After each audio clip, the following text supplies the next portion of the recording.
The alarm bells rang through the metal halls of Luna Station. Admiral Tae-jin looked up from his morning coffee as red lights flashed across his office walls. He had been reading reports about mining operations on Mars when the emergency signal broke through every communication channel at once. Tae-jin pressed the answer button on his desk. "What is happening?" he asked. "Sir, we are getting a signal from outside our solar system," Captain Sora said through the speaker. Her voice was tight with excitement and worry. "It is not coming from any human ship or station. The signal is alien." Tae-jin stood up fast, his chair rolling backward. In his 30 years with the United Earth Defense Command, they had never received contact from another species. Humans had always wondered if they were alone in the galaxy. Today, it seemed, they would get their answer. "Send it to my screen now," Tae-jin ordered. The wall screen came alive with static and strange sounds. Then a voice began speaking. The words were not human, but somehow the computer was translating them into English. "This is Commander Zilan of the Valari people," the voice said. It sounded scared and desperate. "Our world is under attack. The Krelthan Empire has come to destroy us. We are the last free planet in our sector. All others have fallen to their war machines." Tae-jin listened carefully. The message continued with details about ships and weapons he had never heard of. The aliens spoke of 17 different species that had been conquered or destroyed. The Valari were next. Dr. Minho rushed into the office without knocking. The thin scientist was breathing hard from running. "Admiral, are you hearing this? It is real alien contact." "I can hear it," Tae-jin said. "Keep listening," the alien voice continued. "We have heard stories of the Deathworlders from the third planet of the Yellow Star. The legends say you come from a world so dangerous that it created the strongest warriors in the galaxy. If these stories are true, we beg you to help us. We have 72 hours before the final attack begins." The message repeated 3 more times, then the signal ended. The office became very quiet. Commander Haewon entered the room carrying a datapad. "Sir, our deep space sensors confirm the signal came from the Kepler 442 system. That is about 1,100 light-years away." Tae-jin walked to the large window that looked out at Earth. The blue and green planet hung in space like a jewel. He had always thought Earth was beautiful, but the alien called it a death world. Maybe to creatures from other planets, Earth really was a place of death and danger. "Minho, how much do we know about this Kepler system?" Tae-jin asked. The scientist checked his tablet. "It has one planet in the right zone for life. The planet is mostly water with some land masses. The star is smaller than our sun but stable. If aliens lived there, they would need a world much like Earth. And they called us Deathworlders," Sora said. She had arrived while they were talking. "What does that mean?" Minho pulled up information on his screen. "I have been thinking about this. Earth has ice ages, volcano eruptions, earthquakes, storms, floods, and dangerous animals. Maybe most planets with life are much safer and easier to live on." Tae-jin nodded slowly. Humans had survived everything Earth could throw at them. They had lived through ice ages that lasted thousands of years. They had built cities next to active volcanoes. They had learned to sail oceans during terrible storms. Maybe that made them different from other species. "Sir," Haewon said, "if we wanted to help these Valari people, how would we do it? Our fastest ships would take months to reach their system." "Not anymore," Tae-jin said. "Project Gateway finished testing last month. The jump drive technology works." Sora looked surprised. "You mean we can actually travel between stars now?" "The first test ships made the jump to Proxima Centauri and back in 3 days," Tae-jin explained. "We have been keeping it secret until we were sure it was safe." Minho was excited. "If we can help these aliens, it would be the greatest moment in human history. First contact with another species. It would also be our first war with aliens," Haewon pointed out. "We do not know anything about their weapons or ships. We do not know how many enemy ships there are." Tae-jin thought about this carefully. The Valari message had mentioned 17 conquered species. That meant the Krelthan Empire was very strong, but the aliens had called humans Deathworlders and asked for their help. Maybe they knew something about human abilities that humans did not know about themselves. "Get me a meeting with the Global Defense Council," Tae-jin ordered. "We need to make this decision fast. The aliens said they have 72 hours. "Sir, what if this is a trap?" Haewon asked. "What if these aliens are trying to trick us into leaving our solar system?" "Then we will deal with that problem when it comes," Tae-jin said. "But if the message is real, an entire species might die while we sit here and worry." Sora stepped forward.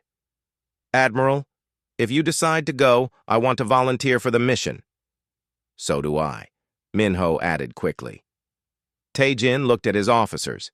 These people were ready to fly across the galaxy to help creatures they had never met. Maybe that was what made humans different. Maybe that was why the aliens had called them for help.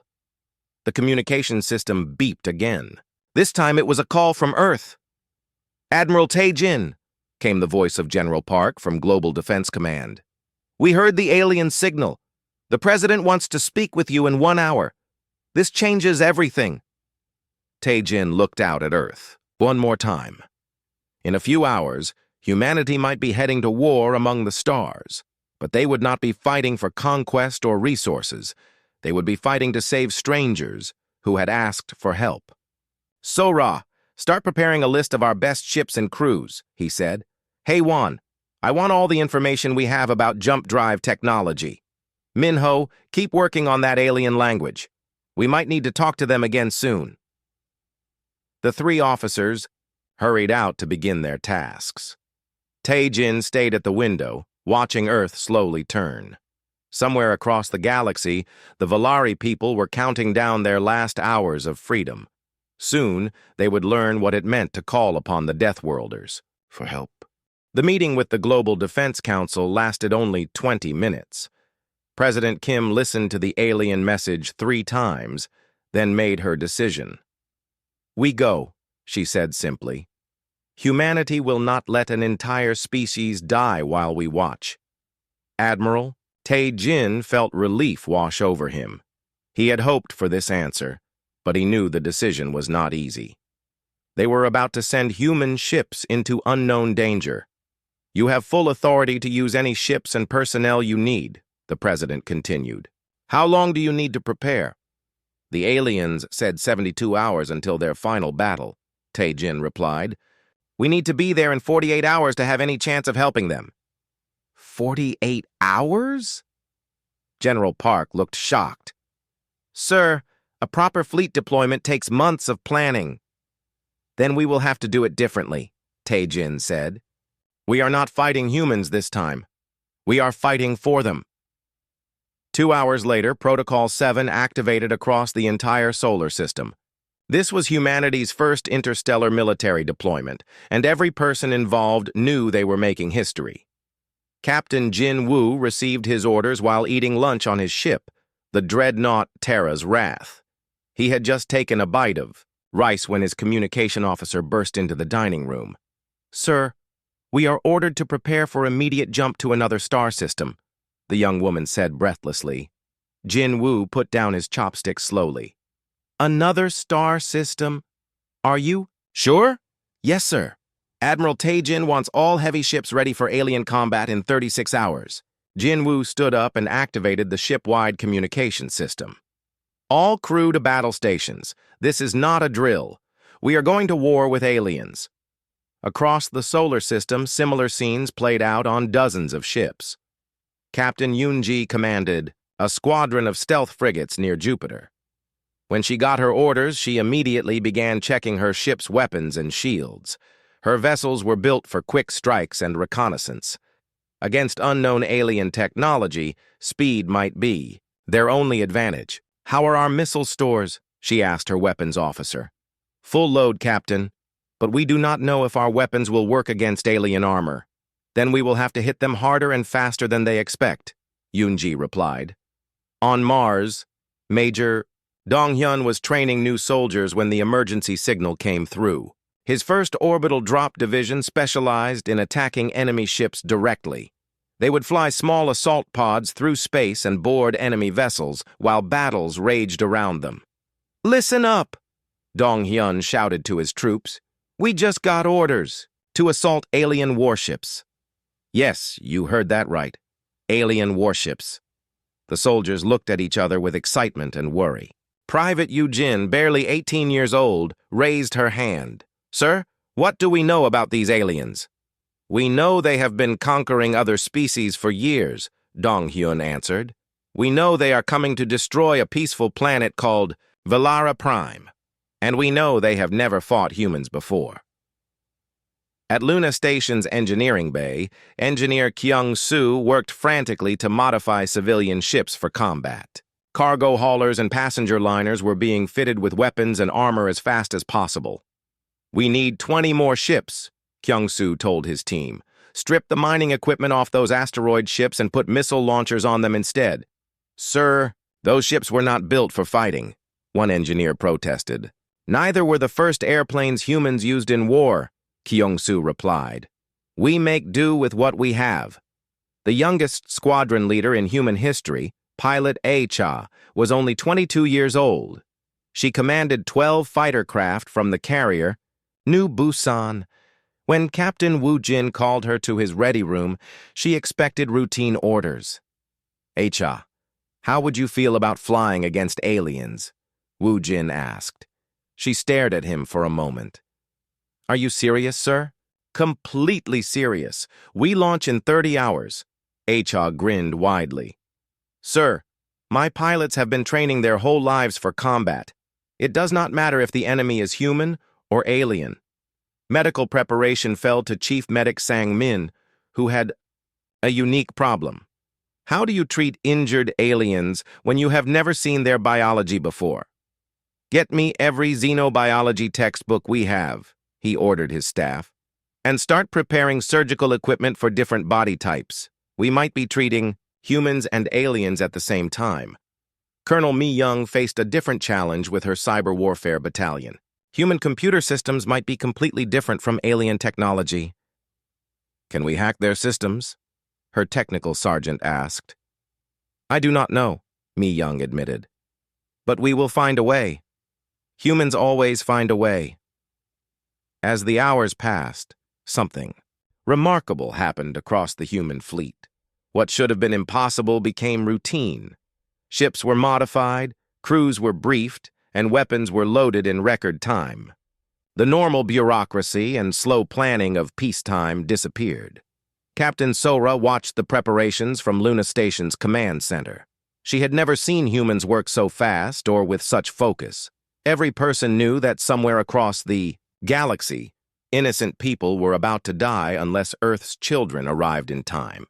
"Admiral," she said to Tae-jin, "the crews are working 18-hour shifts without complaint. The engineers are completing modifications in half the normal time. How is this possible?"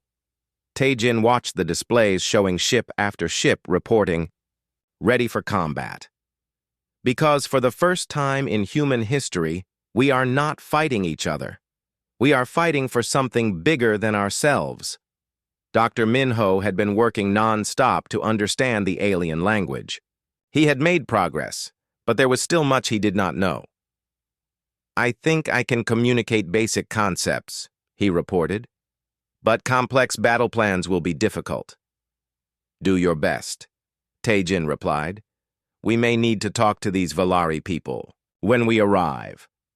Commander Hae-won brought the final fleet roster to Tae-jin's office. 47 ships ready for jump, she announced. 15 heavy cruisers, 20 frigates, 8 destroyers, 3 carriers, and 1 dreadnought. Total crew, 8,000 personnel. Tae-jin looked at the numbers. It was not a large fleet by human standards, but it was everything they could prepare in the time available. "How does this compare to normal alien fleets?" Sora asked. "We have no idea," Hae-won admitted.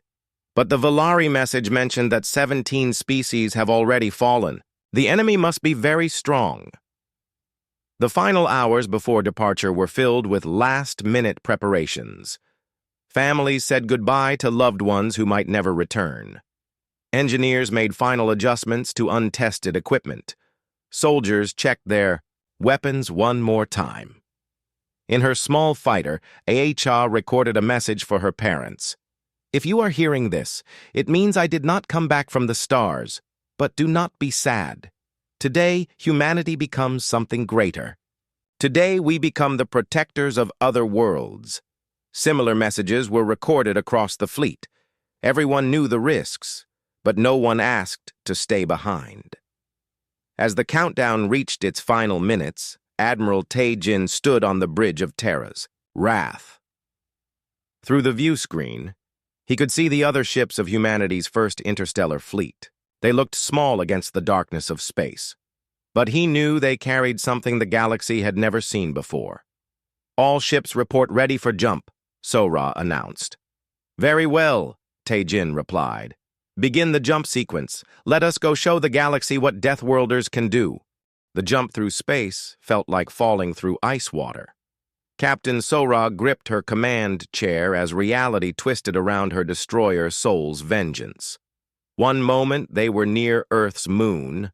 The next moment they were staring at an alien. "Star system, jump complete," her navigation officer reported. "We are in the Kepler 442 system." Sora looked at the main screen and gasped. The alien world called Valara Prime hung before them like a blue and green jewel, much like Earth. But surrounding the beautiful planet was a sight that made her blood run cold. 300 alien warships filled the space around Valara Prime. The enemy vessels were dark and angular, covered with weapon ports and armor plating. They looked like metal sharks circling their prey. "My God!" whispered Lieutenant Ji-ho from his fighter pilot station. "There are so many of them." Admiral Tae-jin's voice came through the communication system from his flagship. "All ships, maintain formation. We are outnumbered 6-1, but we are not outmatched." The human fleet spread out as they approached the alien armada, 47 Earth ships against 300 enemy vessels. The numbers seemed impossible, but no one in the human fleet showed fear. On the Krelthan command ship, Admiral Vorthak studied the approaching vessels with amusement. The alien commander was tall and gray-skinned, with 4 arms and eyes like black glass. He had conquered 17 star systems and destroyed countless civilizations. "What are these tiny ships?" he asked his tactical officer. "They are so small and primitive." "Unknown design, Admiral," the officer replied. "But there are only 47 of them. Should we destroy them quickly?" Vorthak laughed, a sound like grinding metal. "No, let them come closer. I want to see what foolish species thinks they can challenge the Krelthan Empire with so few ships." Captain Wu Jin launched his fighters from the carrier New Busan. 24 human pilots flew toward the alien fleet, led by young Acha. Her heart was pounding, but her hands were steady on the controls. "Remember," she told her pilots over the radio, "we have trained for this our whole lives. It does not matter that the enemy is alien. We are faster, we are smarter, and we fight for something they cannot understand." The first shots came from the Krelthan fleet. Bright energy beams reached across space toward the human ships. But the Earth vessels moved in ways the aliens did not expect. Instead of flying in straight lines like most galactic species, the Sci's human ships twisted and rolled through space like dolphins swimming through water. Captain Jin Woo pushed his dreadnought Terra's Wrath directly toward the enemy center. Alien weapons fire splashed against his shields, but the massive human warship kept moving forward. "Return fire," Jin Woo ordered. "Show them what Earth weapons can do." The Terra's Wrath opened fire with every gun it had. Human missiles and energy weapons struck the nearest alien ships. The results were immediate and devastating. 2 Krelthan vessels exploded in bright flashes, and a third began spinning out of control with its hull torn open. "Impossible!" Vorthak snarled. "How can such primitive weapons be so effective?" His tactical officer studied the readings. "Admiral, their weapons are crude but extremely powerful. and their ships move in patterns we have never seen before. The human pilots were proving even more dangerous than the larger ships. HFY led her squadron in a diving attack that no Krelthan commander could predict. Instead of flying straight at their targets, the human fighters twisted through space in complex spirals, making them almost impossible to hit. Lieutenant Ji-ho found himself face-to-face with an alien fighter 3 times larger than his own. The enemy pilot tried to turn and follow him, but Ji-ho did something no galactic species had ever tried. He flipped his fighter completely upside down while flying forward, spun around the alien ship, and fired from below. The alien fighter exploded in confusion and surprise. "Did you see that?" HFY shouted over the radio. "These aliens fly like... They are driving ground vehicles! They cannot handle 3-dimensional combat!" But the human fleet was still badly outnumbered. Captain Yoonji's stealth frigates tried to attack from unexpected angles, but there were simply too many enemy ships. "We need to do something dramatic," she told her bridge crew. "Something they will never expect. On Seoul's vengeance, Captain." Sora made a decision that would change galactic warfare forever. Her destroyer was badly damaged, with hull breaches on 3 decks and her main engines failing. But her ship could still move and she could still fight. "All crew to escape pods," she ordered. "Prepare for ramming speed." "Captain," her executive officer protested. "You cannot mean to ram them." "That is exactly what I mean," Sora replied calmly. "These aliens think war is about technology and numbers. They have never fought anyone crazy enough to ram a starship." Her crew looked at her with shock, then with growing respect. This was their captain, and if she said they were going to ram an alien command ship, then that was what they would do. "All crew evacuated except essential bridge personnel," the executive officer reported. "We are ready for ramming attack." Sora pushed her engines to maximum power and aimed directly at Admiral Vorthak's command ship. The massive Krelthan vessel was 10 times larger than her destroyer, covered with heavy armor and weapons. But it was not designed to be rammed by a ship flying at maximum speed.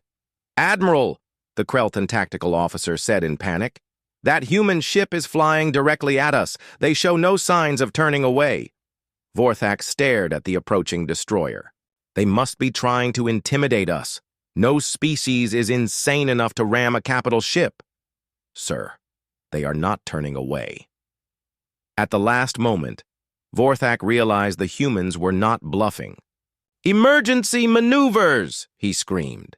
But it was too late. Seoul's vengeance struck the Krelthan command ship at full speed. The collision tore through the alien vessel's hull like a knife through paper. Both ships disappeared in a massive explosion that lit up the entire battle area. The explosion was visible from every ship in both fleets. For a moment, the battle stopped as everyone stared at the expanding cloud of debris where 2 warships had just been. Then, Captain Sora's voice came. Over the radio, she and her essential crew had ejected in an escape pod just before impact. "All human ships, this is Seoul's vengeance," she said calmly. "Enemy command ship destroyed. Ramming attack successful. Continue the mission." The effect on both fleets was immediate and opposite. The human ships began attacking with even greater intensity, inspired by their captain's sacrifice. But the Krelthan fleet began to show confusion and fear. "They rammed the command ship," alien voices cried over intercepted communications. "What kind of species rams capital ships?" Major Dong-hyun saw his opportunity. "All assault pods, prepare for boarding actions," he ordered his orbital drop troops. "If they think ramming is crazy, wait until they see what we do next." Human assault pods launched toward damaged alien ships. These small craft flew through the battle, dodging weapons, fire, and debris. When they reached their targets, they did something no galactic species had ever attempted. They crashed through the alien ship hulls and began fighting inside the enemy vessels. Sergeant Bo Young led the first boarding party onto a Krelthan destroyer. The aliens inside had never faced human soldiers in close combat. Humans moved differently than other species, fought with weapons and tactics no galactic military had ever encountered. "They are fighting inside our ships!" came panicked alien communications. "How can they fight in a damaged hull? How can they fight without atmosphere?" The answer was simple. Humans came from a death world. They were used to fighting in conditions that would kill other species. Vacuum, toxic atmosphere, radiation, extreme temperatures, these were just another day on Earth for the species that had survived ice ages and asteroid impacts. Admiral Vorthak was dead, his command ship destroyed by a ramming attack that defied all galactic military doctrine. The surviving Krelthan commanders tried to maintain formation, but human tactics were like nothing they had ever seen. Human ships that should have retreated when damaged instead fought harder. Human pilots flew in patterns that seemed to ignore the basic laws of physics. Human soldiers boarded enemy ships through holes blasted in the hull, fighting battles inside depressurized vessels. The tide of battle was turning. The species that called themselves an empire was learning what it meant to fight the children of a death world. The battle had been raging for 2 hours when the impossible became routine. Human boarding teams were fighting inside 17 different Krelthan ships, while their comrades outside continued the space battle.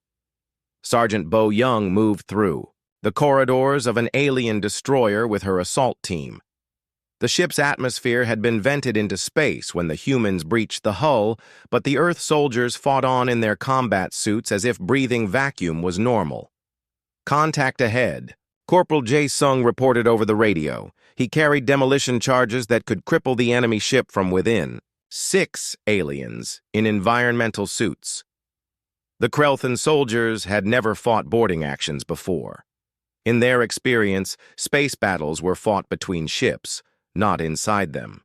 They raised their energy weapons toward the approaching humans. But Bo Young's team moved like ghosts through the darkened corridors.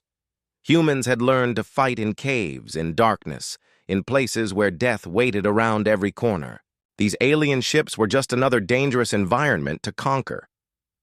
The firefight lasted 30 seconds. When it was over, 6 alien soldiers lay dead, and Jae Sung was placing explosives on the ship's main power core. "Charges set," he reported. "We have 3 minutes to get out." On the surface of Valara Prime, High Commander Talar watched the space battle through his observatory's powerful telescopes. The Valari were a peaceful species who had never seen such violence, but they understood they were witnessing something historic. "They are fighting inside the enemy ships," his aide Kireth said in amazement. "The humans are actually boarding the Krelthan vessels and fighting hand to hand." Talar studied the tactical displays his sensors provided. "Look at their movement patterns. The human ships do not follow standard galactic combat doctrines. They fight like predators hunting prey." Another Krelthan destroyer exploded as Jae Sung's charges detonated. The human assault team had escaped just in time, their pods, racing back toward the human fleet through the debris field. In space, the battle was becoming a nightmare for the surviving Krelthan commanders. Every tactic they tried seemed to make the situation worse. When they concentrated their fire on human ships, the Earth vessels scattered like a school of fish, only to regroup and attack from unexpected angles. When they tried to retreat from human boarding actions, the enemy pilots followed them, threading their assault pods through weapons fire that should have been impossible to survive. Private Yujin was 18 years old and had never been in combat before today. But she found herself fighting alongside Sergeant Bo Young inside a Krelthan heavy cruiser, and she was not afraid. "The humans adapt to everything," she heard one alien say over the ship's communication system. Her translator implant made the words understandable. "They fight in vacuum, they fight in poison gas, they fight in places we cannot even survive." Yujin smiled inside her helmet. Earth had taught its children well. Admiral Tae-jin coordinated the battle from Terra's wrath, but he was having trouble believing what his sensors told him. The human fleet was not just holding its own against 6-to-1 odds, it was winning. "Admiral," Commander Haewon reported, We have disabled or destroyed 93 enemy ships. Our losses are 12 ships damaged, 3 destroyed." "And the boarding actions?" Tae-jin asked. "Major Dong-hyun reports successful operations on 22 enemy vessels. Sergeant Bo-young's team just captured the enemy flagship. Captain Woo-jin's pilots were learning that alien fighters were no match for human tactics. The Krelthan pilots flew in formation like birds, predictable and easy to intercept, but Acha and her squadron moved like wolves, coordinating their attacks in ways the enemy could not understand. Lieutenant Ji-ho found himself in a dogfight with 3 alien fighters. By galactic standards, he should have been dead within seconds. But Ji-ho had been trained by humans who understood that space was 3-dimensional. He dove below the alien formation, then climbed above them in a spiral that used their own ships as cover. When he fired, all 3 enemy fighters exploded, before they realized where the attack was coming from. "This is insane," he heard one alien pilot say over the radio. "They fight in all directions at once." The Krelthan fleet was beginning to break apart. Without Admiral Vorthak's leadership, the various ship commanders could not coordinate their responses to human tactics. Some tried to retreat, only to find human stealth frigates waiting for them at the edge of the system. Captain Yoon-ji had positioned her squadron perfectly. When enemy ships tried to escape, her frigates appeared from nowhere and struck with devastating precision. "No retreat," she told her captains. "If they want to leave, they can surrender first." But surrender was not something the Krelthan Empire understood. For 3 centuries, they had conquered every species they encountered. The idea that primitives from a single world could defeat them was impossible to accept. The battle's turning point came when Corporal Jae-sung successfully infiltrated the enemy fleet's communication center. Using explosive charges and pure determination, he disabled the central command ship that coordinated Krelthan fleet movements. "All enemy ships are now operating independently," Hae-won reported to Admiral Tae-jin. "They have lost fleet coordination." Tae-jin nodded grimly. "Signal all human ships. Begin the final assault." What followed was unlike anything the galaxy had ever seen.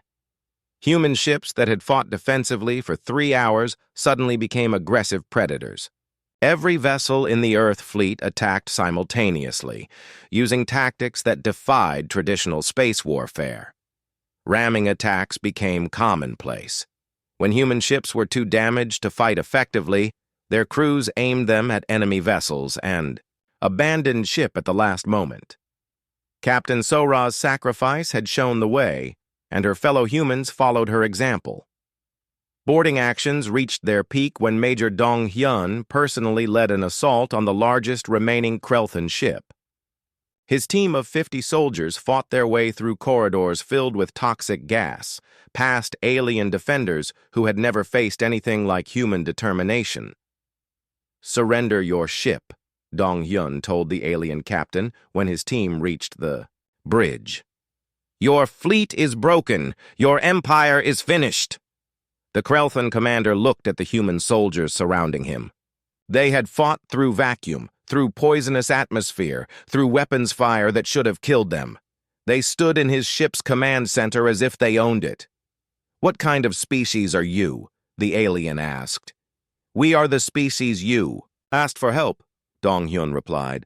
"We are Deathworlders." Across the battle area, the same scene played out again and again. Krelthan ships surrendered or were destroyed.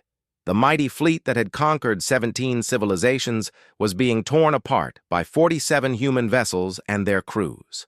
On Valara Prime, High Commander Talar watched the impossible victory unfold.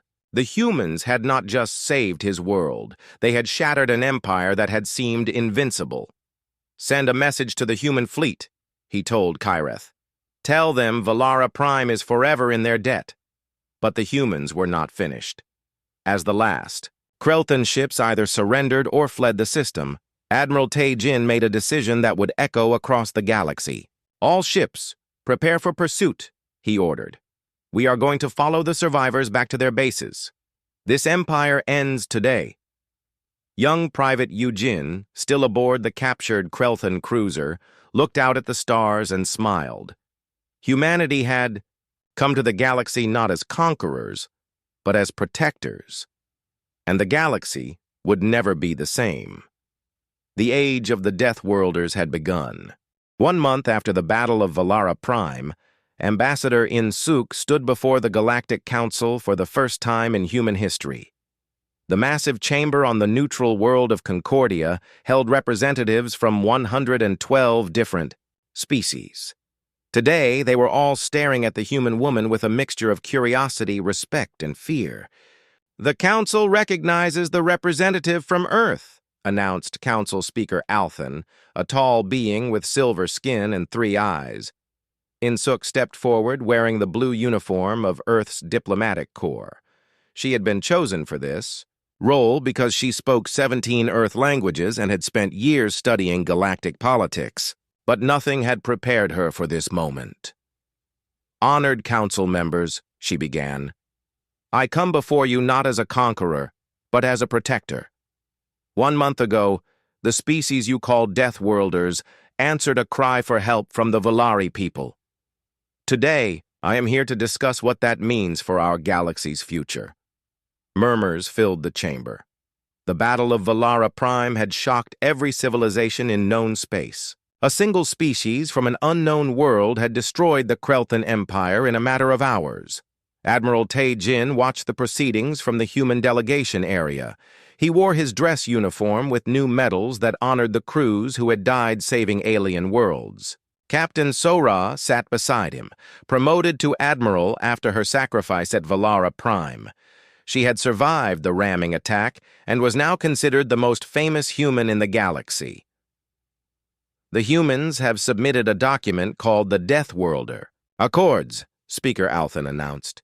"These are new rules they propose for galactic warfare." In-Suk activated a holographic display that showed the text of the Accords. "The first rule is simple," she said. "No species may attack civilian populations. War must be fought between military forces only." A reptilian delegate from the Saurian Confederacy raised his hand. "What gives humans the authority to make such rules?" "The same authority that comes from being able to enforce them," Admiral Tae-Jin said, standing up. "We have proven that the Krelthan Empire was not invincible. We can prove the same about any other species that chooses to ignore these rules." The chamber fell silent. Everyone remembered how human ships had torn through the Krelthan fleet using tactics no one had ever seen before. "The second rule," In-Suk continued, "is that any species requesting protection from aggressive neighbors may call upon Earth for assistance. We will respond to such calls as we did for the Valari." This caused an immediate uproar. Representatives began talking all at once, some in excitement, others in alarm. "Order!" Speaker Althan demanded. "The Council will hear the human proposal completely before debate begins." Back on Earth, the transformation was already beginning. General Sung-Ho was establishing the Deathworlder Training Academy near the ruins of the old United Nations building in New York. The academy would train military personnel from peaceful species in human combat tactics. "The key to human success," Sung-Ho explained to a group of Valari officers, "is not our technology. It is our willingness to adapt. Earth taught us that the universe does not care about our survival, so we must care for ourselves." The first group of alien students included representatives from 6 different species. They watched in amazement as human instructors demonstrated boarding tactics, zero-gravity combat, and survival techniques that seemed impossible. "How do you fight in a depressurized ship?" asked a Valari lieutenant named Corell. "The same way. We fight anywhere else," replied Sergeant Bo-Young, now an instructor at the academy. "You adapt to the environment, or you die. Earth taught us that lesson long before we reached the stars." Dr. Minho had been promoted to head of the new Xenolinguistic Institute. His job was to learn the languages and customs of every species that requested human protection. So far, 23 different civilizations had sent diplomatic messages to Earth.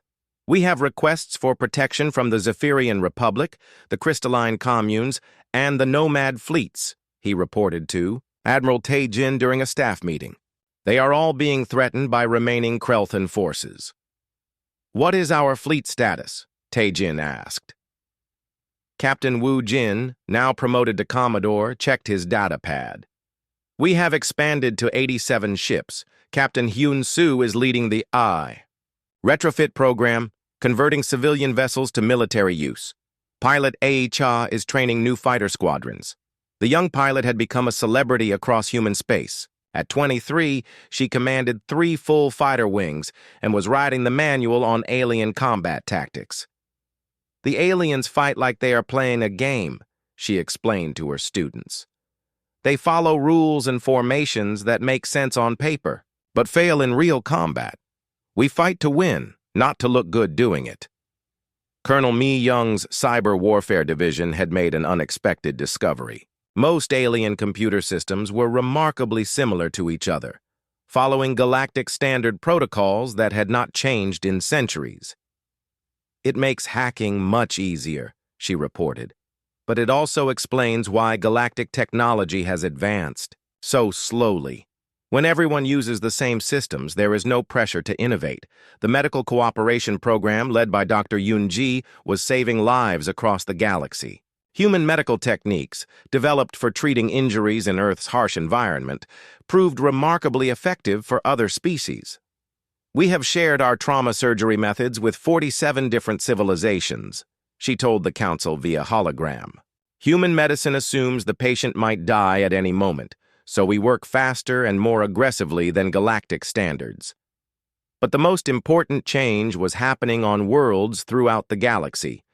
The news of humanity's victory had spread to every corner of known space, and the reaction was immediate.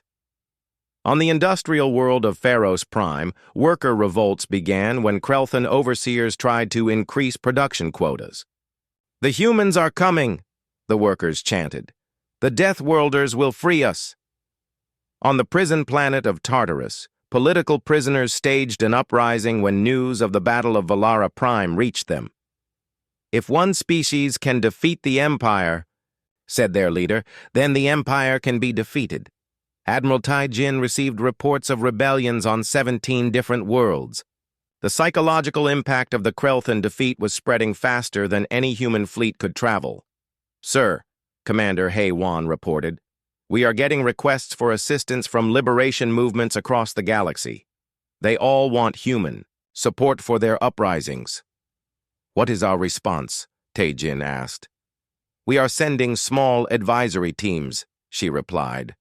"Not to fight their battles for them, but to teach them how humans would fight such battles."